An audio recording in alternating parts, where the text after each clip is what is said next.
Any second now? Yes, there we go. GKJM, everyone. Thanks, everyone, for checking back in again with the weekly Union Hall cast. Today we have Kyle from Zama, an FHE project, and project I found very interesting too. And we actually share an ecosystem project. The Fluton team uses both Zama and Union for their tech. And then Mark from Pyth. I'm pronouncing that correctly, right, Mark? And that's actually a technology that we use in the app right now. So for all of the transfer fee pricing, we use the Pyth Oracle directly. So our CTO is very happy with the tech that you guys built. It's the best one we've used so far for pricing overall. Guys, maybe introduce your projects briefly for our listeners, and then we can dive into some of the more interesting stuff. Kyle, if you please kick us off. Yeah, sure. So my name is Kyle. I'm the chief of staff at Zama. Zama is working on a protocol that enables confidential smart contracts on top of any L1 or L2. So it enables end-to-end encryption of transaction inputs and state, composability between confidential smart contracts as well as non-confidential smart contracts, and what we call programmable confidentiality. So smart contracts can define who can decrypt what, meaning that developers kind of have full control over access and permissions around your data. So we're not an L1 or an L2. We're more of a kind of a cross-chain confidentiality layer sitting on top of existing chains. And we just launched on testnet in early July, and I'm excited to share a little bit more about our game plan for the next 3 to 6 months. Very cool. Mark, if you'd please. Of course. So Mark, I work for the Peace Data Association. Sorry, it's kind of like structure, you know, how everything works, Ethereum Foundation, etc. But overall, we contribute to the Pyth network.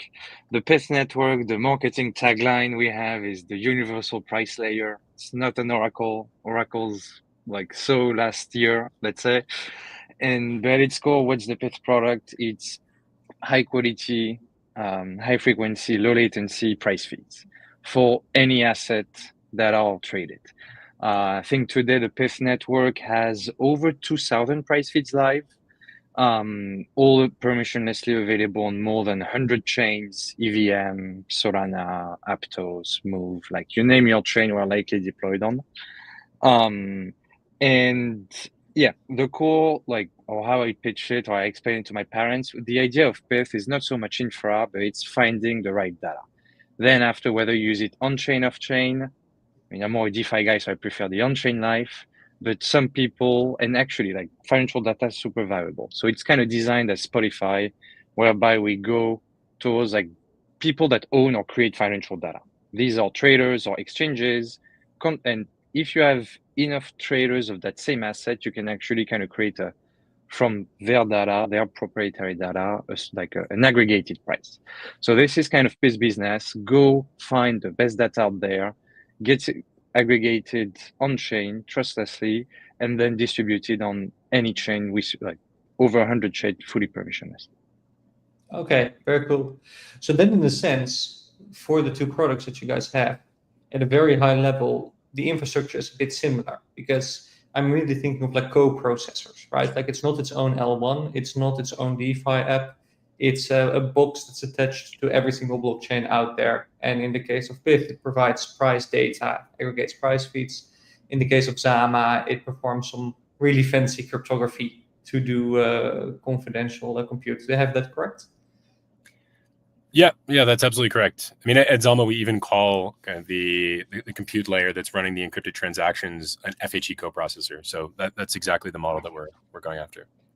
Okay. So Pyth-wise, we might have a little trick, but usually I try to not mention it so we don't go too deep. We have our own app chain, or like our blockchain, let's call it. It's called PythNet. It's a fork of Solana. But the thing is, like Oracle, you need a bunch of like resources. And initially, like this protocol was living on Solana mainnet. The thing is, it costs too much money because you have all this publisher that need to send you input, like pricing. How do they do it? With transaction. And so when you're on a public chain and you have to go by the ETH, I mean, it doesn't go fast enough. But Solana back in the day, it just economically makes no sense. So like, okay, let's just create our own app chain.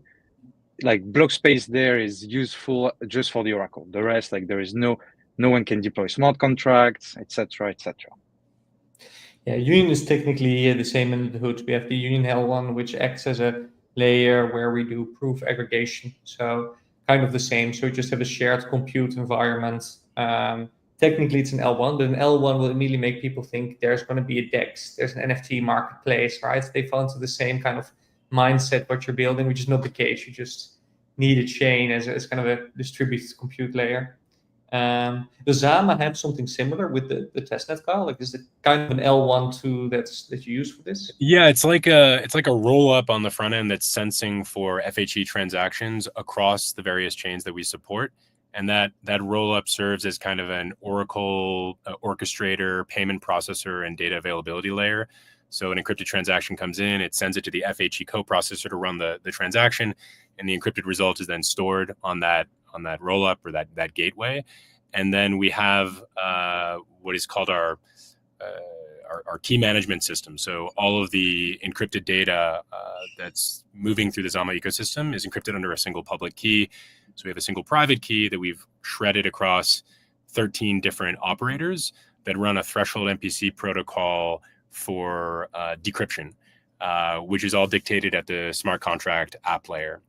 So if anyone wants to decrypt a balance, for instance, it goes to this MPC protocol, they run the protocol. If a 2/3 majority agrees that they are, in fact, the people that have the permissions to decrypt it, they decrypt it. Okay, makes sense. Yeah, I feel that maybe 2 years ago, a year ago, a lot of projects would be relatively quiet about the fact that they were an app chain, because it fell a little bit out of fashion. And now with all of these stable chains launching and obviously Hyperliquid doing well, I feel it's from a marketing perspective much easier now to publicly say, yeah, it's technically an app chain that we're running over here. At least narrative-wise, seems to be picking up a bit. Immediately, what I'm thinking about is which like Price Oracle, like data is valuable, high fidelity data, getting that on chain quickly is important. But is there some overlap with confidential data on chain as well? Because I can imagine like an Oracle provider might be like front running because they know like what effect the price like put on the chain will have, or others might be observing Pyth network, right, and have like a, I don't know, 100 millisecond head start compared to before it lands on actual chain. Is that something that you guys have looked at, Mark, where you think like, yeah, there's a future for this, where you like use a layer like Zama to get it on chain in a fully confidential way? We haven't thought, I mean, the first use case we imagined or where we felt there was a need was more on the actual like end using, as in you can have with this Oracle, like say once, and it's the same story for any other oracles like Chainlink or Redstone. Once you put a price on, let's say, Ethereum, anyone can read it for free. So pretty much you must charge people, let's say, before that. And it's pretty hard because, like, I mean, I was using this Chainlink feed, this protocol uses this piece feed. Everyone can figure it out and just free write this. So after you can go and be cute about it. I'm going to blacklist. I'll do whatever trick I can. And the first like kind of use case that we don't have, so we have very little like encryption right now at the piece level, was more around like maybe just like you send that on chain, people have to pay, decode it to then use it or something like that. So yeah, on the payment, like whenever you put this valuable data on a public free readable chain, you're kind of cooked. So I think for any privacy feature or tech that can help this, and outside of just Oracle, thing is a big opener, because instead of one price update, like for now, Pyth, we charge the guy that triggers the price update. So you kind of have the one fool that update and pays for everyone, let's say. And you, like from the Oracle perspective, you just reduce the potential revenue. That if you have a 1,000 guy that just free ride, I could have charged 1,000 times the same data. So that was our first kind of, okay, we should maybe spend more time on this. We still haven't worked on it yet. We're coming up with a new model, a different design. And the other thing where you're right is like encrypting at the pure Oracle level. I mean, the thing is, like, you still have I don't know if it helps on the front running, because you'd still, like, as long as you pay, you should be able to use the data. If the guy is able to fetch data faster than you, it's like we can't save everyone. Like some problems are, let's say, up to the end user, as in this. So encrypting the pricing data, yeah, top of mind, it's mostly around, it would help us like 100x our revenue, because no more free rider. Well, it sounds like we should have a conversation offline about this then. No, I totally agree. I mean, the whole free rider problem, the whole MEV problem is something that we see as like kind of a key use case for us to solve. You think about people launching tokens on trying to do some sort of fair market launch, and bots come in with, you know, kind of asymmetric information and snipe prices. For example, if you could place bids or effectively place a confidential bid on chain in some sort of public auction, for instance, that was completely encrypted, it would have no, you know, there would be no advantage to front running the trade, or you'd have no asymmetric information as some sort of bot that's scraping data in order to outperform an individual human who's trying to engage with the protocol. And so we see this kind of financial privacy aspect as a real use case, both in pricing, in fair market launches, in auctions. I mean, there's a number of cases on chain that I think could be really interesting here. Yeah, because if I think about it, I guess Bloomberg is quite expensive, right? To get like a payment terminal, to get access to that data, you pay a lot for that. But I guess indeed for like in the Web3 space, freeloading is exceptionally easy to do for this, right? Like my developer mind immediately also thinks like, yeah, I would not pay for it, because I can probably figure out how to read it somewhere on chain for free and just leech off this. I'm kind of curious about with Zama, like, so in your flow, I'm an end user. I like have access to this data, but I guess I don't want like parties on chain to be able to see this data, right? So that's some sort of like magic smart contract that's almost the same as a Solidity contract, but structured quite differently. And then when I interact with it, the Zama operators perform the decryption, operate on the data. Do those like operators individually have like access to my data or not? And then like with the end result, how does that end up on chain again? Do I get it back as a user, and do I need to deliver it, or do the operators submit it on chain? Yeah, that's a good question. So I think the simplest answer is that everything runs effectively the same as it would in plain text. It's just running encrypted. And the reason you can do that is because FHE, the underlying technology that's powering the protocol, what stands for fully homomorphic encryption, is a cryptography technique that allows you to run compute over the encrypted data without ever decrypting it. And so you can do an addition, a subtraction, a multiplication, a comparison on the encrypted data and get a result that is also encrypted and store that. So if we're doing a transaction, I want to send you 1 ETH, for example. I have a set of, a pool of encrypted ETH sitting on my wallet, and you've got some encrypted ETH sitting in your wallet. Basically what happens is the co-processor will do a verification that I have, enough ETH to send you in the transaction. Same for you. So do this kind of comparison, and then they'll do an addition to your balance and a subtraction to my balance. And all of that will be represented, encrypted on chain, stored in the L2 that I mentioned before, the gateway. And we do something that's it's called symbolic execution. So we don't actually store the encrypted data on chain. We store a pointer to the Zama gateway. What is interesting about that is it makes it fully composable. So now I can continue. You can build more interactions downstream through any other DeFi protocol, any other smart contract. All of this can cascade forward. So think about it this way: you basically move your balance into an encrypted state, and then you can add, subtract, multiply, move around, play around in DeFi. And at some point, if ever you want to move back into an unencrypted or a decrypted state, you can do so. So it effectively functions the same. It's just if you go to Etherscan and look at my wallet, you'll see that trades are happening. You'll see that I'm moving money between one wallet or another. You just won't see the amounts. Gotcha. May I ask a question there? Yeah. Aren't we gonna? Isn't the how do you say? the perfect end state? Like, shouldn't we encrypt everything? I think it's like the full transparency. I mean, I hear the argument. I mean, it's great to ensure that you have like this trustlessly, but it's actually also many argue it's a bug of blockchains, like that you have this whole visibility. Yeah. Yeah, absolutely. I mean, that's effectively our policy. I mean, we want to be like what HTTPS was for the internet for crypto, right? That's kind of our end game here, and I think we can make it work.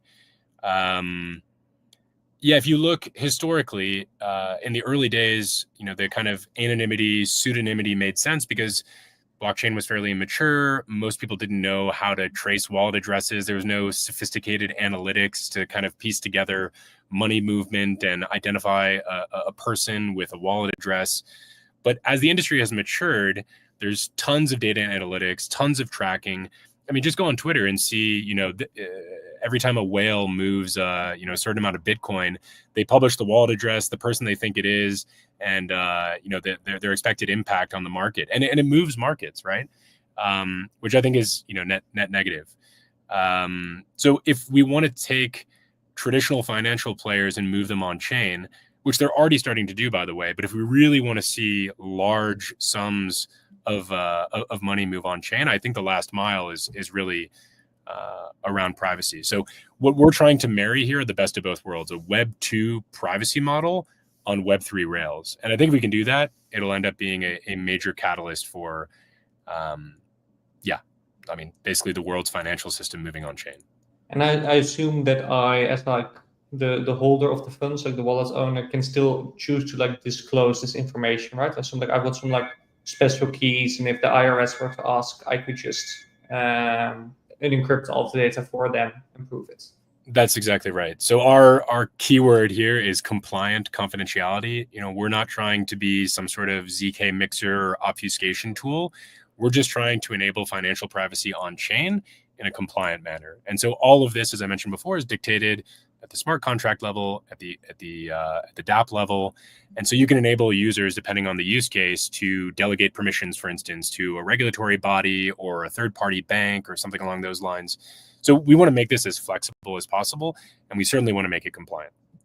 Yeah, we run into this with trying to do private bridging.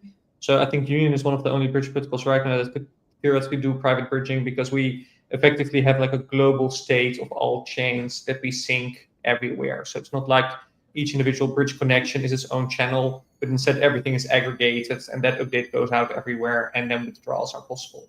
So you can quite feasibly encrypt what the destination is going to be, get it included in like the global Merkle tree, and then do a withdrawal. But a thing that we run into is that we still run like a relayer. Relayer generates CKPs, pays the gas fee for a user on the destination side. And so it's really hard to pay for user gas fees on the destination side if you, of course, don't have access to the original like transfer payload. So we can do the system right now if users were to self-relay. If we generate a ZKP in the browser, they pay for the gas themselves. You can do fully private transfers, but not if you offer it as a service to them. And obviously with bridging, usually like new users don't have funds on the destination side. That's the whole point of doing the bridge operation. So we've been indeed looking for ways to basically get around that. Because now I think, especially with these new like stablecoin chains and such, we see a lot of new L1s pop up. I think actually bridge privacy is going to become more important as well. Because think about the like imagine seeing like a 500 million USDT transfer go into Circle's chain, right? Like that gives people an idea what's going to happen with money movements, that some big players are making big moves and they're going to act on that. So I think privacy for these types of transfers is going to be exceedingly important as well. Yeah, I mean, we're even in conversations with a number of stablecoin issuers who want to issue stablecoins confidentially. So from the start, they're issued in a confidential manner. You can see that some amount of stablecoins were issued, but you don't know what the amount was. I think that's incredibly important, especially because a lot of these big financial institutions are transitioning heavily into the stablecoin ecosystem. Yeah, and the other issue we had, but I think it's solvable for us by just charging a higher fee. But right now we charge like really fair fees for bridge transfers. And so technically you could deduce by the fee itself what the destination is going to be, especially if people bridge into ETH. Then it's very obvious, because those bridge transfers are the most expensive. So we're also thinking of like ways where indeed like potentially like how much they're paying for transfer could be confidential as well in some form or another, because then obviously you don't know if it's like an important big payment or micro payment. You keep all of that secret. Yeah. Not sure if that like needs confidential oracles or not. Like I haven't thought that much about it, but that was my initial like impetus where I thought, okay, maybe that's a cool combination. Yeah, that's interesting. Yeah, I think no matter what, there's always some sort of information leakage, right? And so it's a question of like, where do you want to put the extra effort in to incorporate privacy where it matters, and where there are areas where perhaps it's there's less bang for your buck in implementing something novel. Yeah, cross-chain MEV is still like very young overall. Like it's not as big as the regular MEV space, but I think the estimate for this year that it's about 700 million that is extracted from the market. And you see it with like units, for example, on Hyperliquid, right? That has like a first-class like phantom integration, so users don't really know that they're actually bridging under the hoods. But that is obviously kind of, I feel like, the first real time we see like an app chain provided service to a general purpose L1 without users necessarily being aware that it's happening.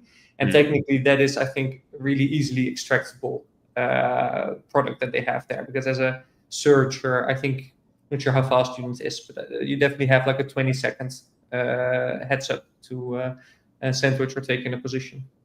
Yeah. And Hyperliquid is the best example because like there it runs. I mean, the DEX on Hypercore, they call it. No one even like, unless you're actually a developer, and even if you're a developer, 1% of people actually think, oh, Hypercore is behind Hyperliquid.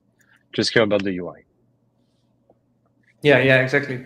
We work on integrating Hyperliquids, but it's a bit of a weirder chain to build on. Is Pyth deployed on Hyperliquid? Like, are you guys integrated into the ecosystem yet? So we are deployed on the Hyper EVM. It's a vanilla EVM that's rather easy to support. And no, Hypercore, so you have the whole like HIP3 markets, like humming and chumming. I think it's still testnet for most of these ones. And yes, but yeah, so we have seen Pyth data funneled through Hypercore testnet for now. But it's, I mean, kind of design of Pyth is that it's end user. By end user, it's not like me as like a non-dev, it's like protocol or engineers are actually able to query the data and send it there. So yes, Pyth data found its way to Hypercore, but it's mostly people doing it themselves. Fetch Pyth data, send it directly on the addresses they own or can interact with on Hypercore. It's quite a novel way of, or at least it's the first time I'm very much like, I have no clue what's happening here, but it seems to be working. This is the first integration where you guys indeed have no idea what's happening under the hood. And I mean, and it's so much fun to be interacting with this because it's also very much like everyone's treated the same. So you kind of have to, like, no one's going to get a preferential treatment. So if, let's say, our competitor for like any type of thing like beats you to it, it's likely they've just looked at it deeper than yourself, spent more time on it, etc. So it's kind of cool, but it's kind of stressful because you're like, okay, I don't know when this new feature is going to be enabled. They tell you it will happen, but pretty much every day I check more their docs, let's say, than the Pyth docs, just because you're like, you never know when stuff going to get announced. Yeah, very, very cool. Is that how you expect kind of Pyth to keep on growing? Like you guys go for more of the data providers, and that's your day to day, and you expect integrations to just be done by teams themselves on the data? So more and more, like internally, we've like one thing we've kind of linked to this payment or revenue issue I mentioned earlier is more and more we kind of like I mean, not exit, but pivot away from just like this Oracle infra. Because infra, most of the oracles, it's pure infra. It's I'll get data A to point B. And like the data side of it is actually not the biggest of their focus. They're just like their focus is to not be wrong. Like if it's one bip out, like it's fine. So their businesses of Oracle till now have very much be around, I'll make data available for you on chain. Thing is, as I mentioned earlier, like it's hard to monetize when you put things on chain, and most of like DeFi protocols, especially the newer ones, so like 99% or 95% of them, like don't want to pay for stuff, or don't want to pay for, or usually don't even, like it's a big difference in between the data, like Web2, or not even Web2, TradFi data world, and like everyone's used to Binance free API. Like NYSE free API for Apple stock doesn't exist. It actually costs you like $100,000 for a single connection, and like people kind of don't, and even like other oracles kind of still support only crypto, or they buy subscription from NYSE, etc. So it's more infra, sending data they collect somewhere else on chain. Pyth, more and more, like all the value is in creating the data, the raw data. After, whether you use it on chain or off chain, I don't want to say I don't care, because I care more on the on chain world than the off chain world. But overall, Pyth, we're going to more kind of restructure the protocol in a way that, like, it's a financial data provider, regardless. And you can use it on chain, verify it cryptographically on chain, or you can just use it in your traditional off-chain bot where you trade on Robinhood or whatnot, etc. But yeah, core focus on, you pay for the best data. So let's get the best data. Let's provide the best data. You can use it anywhere you want, but you actually buy this data access. But yeah, of course, that we want as much like users off chain and on chain. So that means like more price feeds. Like we have 2,000 right now. We actually have more non-crypto price feeds. Like we have 800 US stocks. We have top 50 French stock, German stock, Japanese, China, Korea. Like we have a bigger product for TradFi people, or more than crypto people. So yeah, so that's kind of how we envision the thing, is price every single asset on Earth, arguably, and make it available on chain and off chain. And the whole, at the end, we feel we compete more against like NYSE selling their data, or Bloomberg versus Chainlink and other oracles, because like we can do some infra stuff, but anyone can do infra stuff. Like anyone. At the Yeah. Arguably, many people can do the same thing.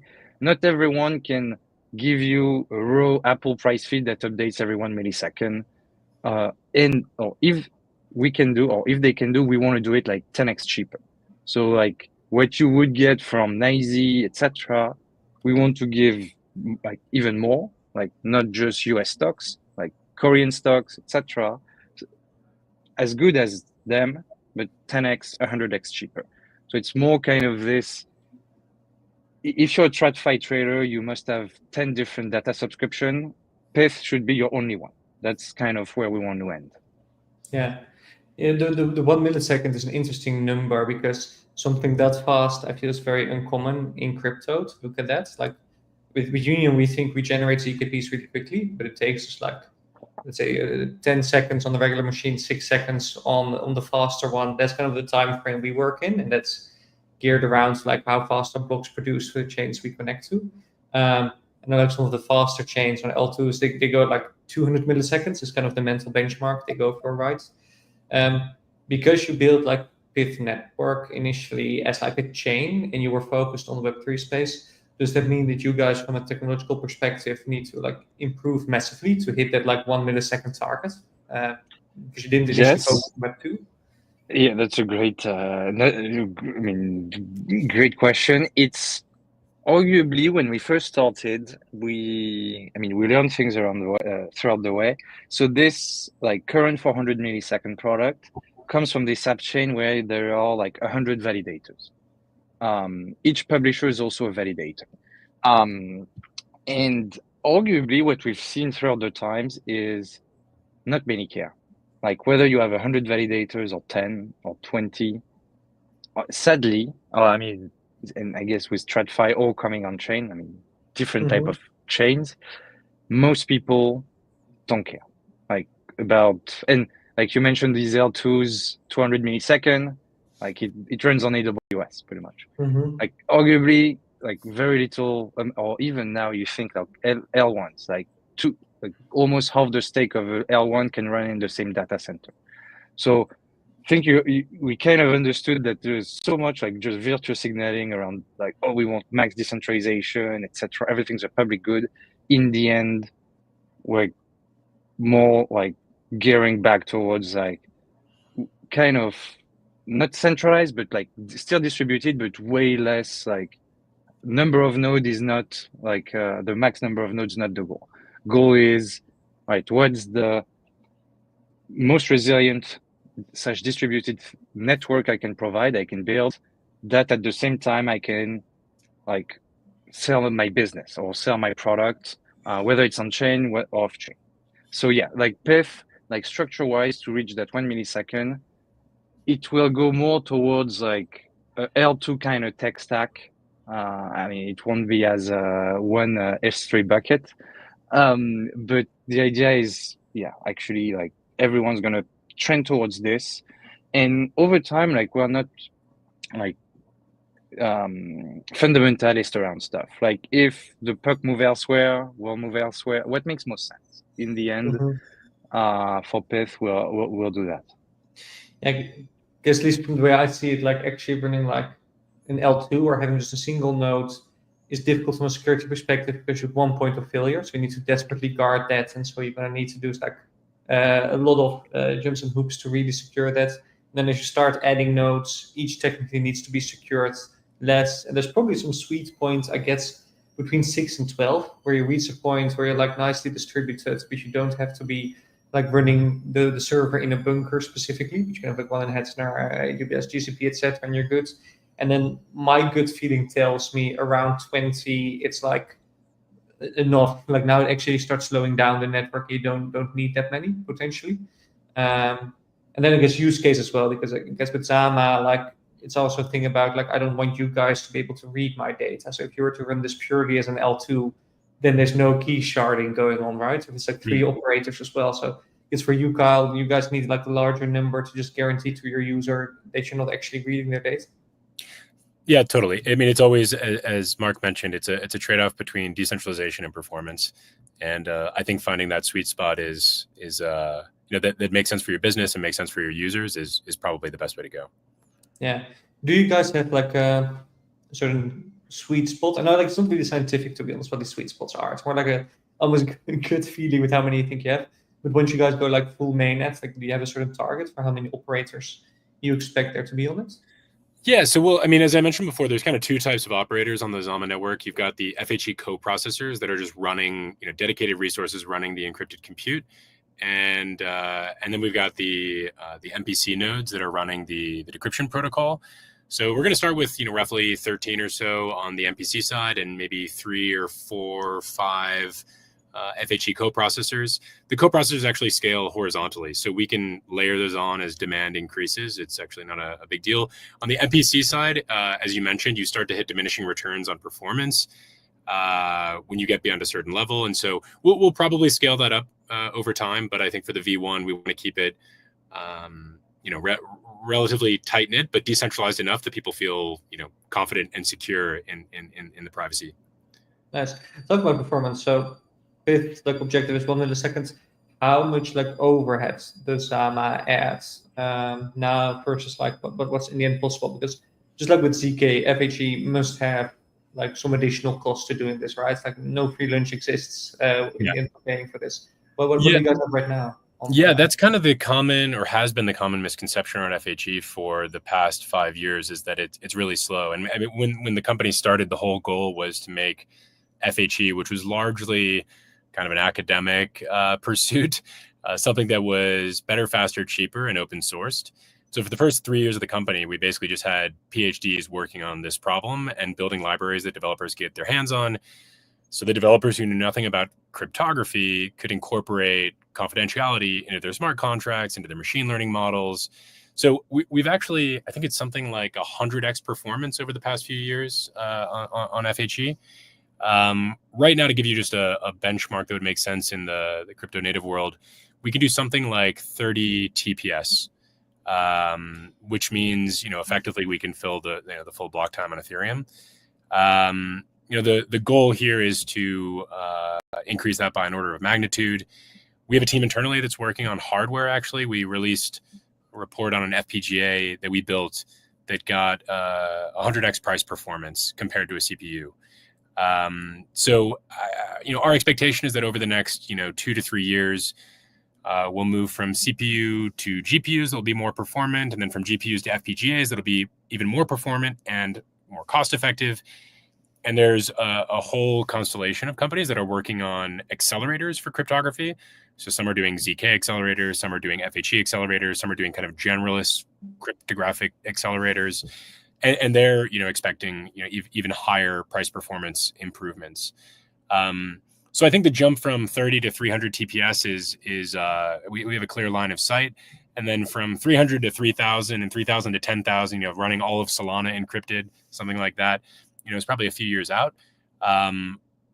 But yeah, I think today we can basically run incredibly effectively on Ethereum, and we can capture quite a bit on the EVM L2 networks as well.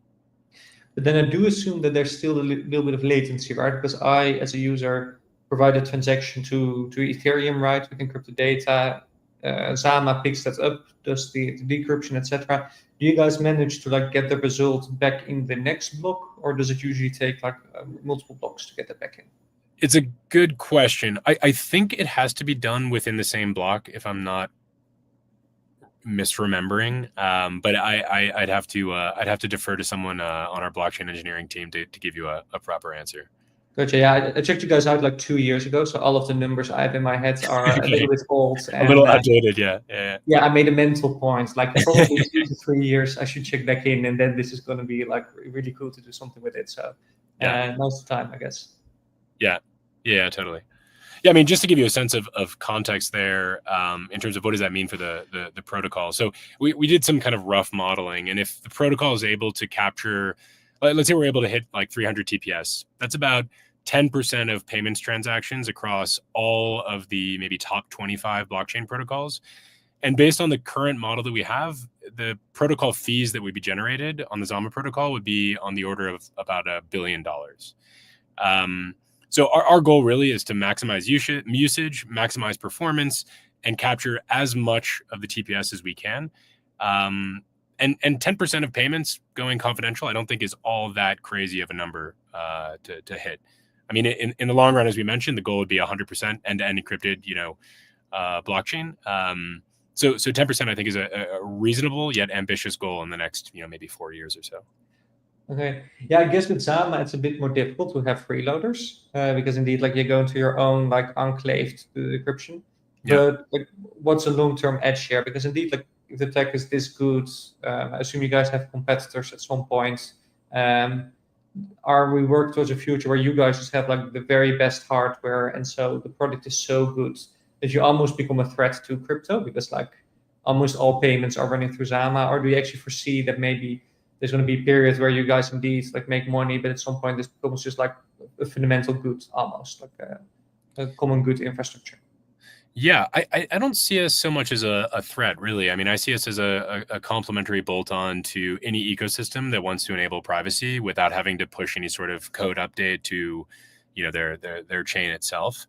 In terms of competition, I mean, we are kind of the OG FHE company. Our CTO is actually one of the godfathers of the industry. If you look him up on Wikipedia, he's got an encryption scheme called the Pyth encryption scheme named after him, right? I think Mark, you probably know because he's a famous French cryptographer. So we have the kind of technical leadership and talent. We've got 37 PhDs on board. We've got tons of IP around FHE. And in fact, before we decided to launch the protocol, we were more of a licensing business. Our original plan was not necessarily to be full crypto native. And so most of the projects that you see that claim they're using FHE or planning to incorporate FHE into their protocol are actually licensing or white labeling our tech under the hood. So for us, actually, if any of those customers end up succeeding, we end up succeeding as well. And we want there to be kind of a diversity of FHE offerings out there, and even better, the fact that they're leveraging our technology, we get to share on the upside there. All right. Is there something after FHE? So I remember when I originally looked at it, I was like, oh, this has like similar properties to ZK, but additional benefits to it as well. Is there, do you think, from a like delusional technological perspective, something you look forward to that might even have better properties than FHE has, that you think, well, in 10, 15 years, that's going to be like the next biggest thing? Sure. I mean, it's hard to predict if there'll be some sort of emergent cryptographic discovery that takes place and overtakes FHE. My understanding, again, I don't come from the world of cryptography. I don't hold a PhD myself, but all of the PhDs I speak to, refer to FHE as the holy grail of cryptography. It kind of has the best of all worlds. It fits in the same category of privacy enhancing tech, right? Like multi-party computation in ZK and trusted execution environments, but it has fewer of the downsides, or at least the perceived downsides, which were that it's computationally intensive, it's expensive, and it's hard to use, have more or less been solved by Zama. So that's kind of the way we see it. So unless there's some sort of discovery, which there's always some probability that could take place, I think I think we're in the driver's seat here. Nice, very cool. All right, so that means I definitely need to start playing around with this a little more. Yeah, we got to get you to the office and meet some of the developers. Yeah. I mean, I used to often go to Paris as well. I'm Dutch originally, so it was like a train ride away from me. And my Nice. brother used to live there for like 6 months. Oh, great. So I might drop by and meet some of our team there as well, and hop by the office to check it out. Guys, we're ending the end of the Union Hall cast, so extremely happy to have two titans explain their protocols to me like this. Do you have some like closing notes for our viewers? How can they find you? What should they check out next? What was the final message you want to give them? Go for it, Mark. All right. Pyth-wise, and maybe it's gonna clash with what you're gonna say, but I would advise you to take a couple weeks off. Enjoy. I'm a Frenchman. Europe maxing here. Rest well till end of August, but come back in shape, ready to go back into the trenches. Because we're cooking on the Pyth side a few things we'd love to push like till the end of year. But mostly to discover about Pyth, Pyth.network. You can see the website's brand new. That was actually our big thing before the real summer kick in, let's say. You can see all 2,000 price feeds. So if you like, instead of CoinGecko, we don't have no portfolio feature, but you can go see very smooth and fast graph. If you're a builder or a trader, like coding, go check docs.pyth.network. All the data is freely accessible. Only when you use on-chain, you have to pay. So very easy to get started. And no other blast, Carol. Thanks a ton for having me. And discovered Zama a bit, Zama a bit, Kyle. So if I ever pass again by Paris, I might just shoot you a message. Yeah, absolutely. And I guess on the Zama side, we are a French headquartered company. Unfortunately, August is going to be a pretty busy one for us. We just closed our Series B and announced it in July at $1 billion valuation. We launched our testnet in the beginning of July to much fanfare. We've got a creator program and a developer program, so the community is kind of firing on all cylinders. If you want to get involved, check out our website. There's all the resources there to get in touch with our community managers and our developer community.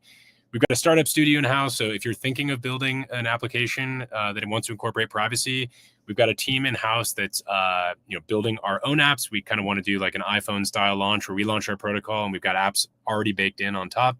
If you think you have what it takes to build something like that and you want an unfair advantage, you can work with our team. Please reach out to us. We're open to any and all ideas, and we're super excited to see what people are going to build on the protocol. And lastly, we are working on something called the Confidential Token Association. So we were putting forward a new Ethereum standard that we want to kind of unify the approach to confidential tokens on chain.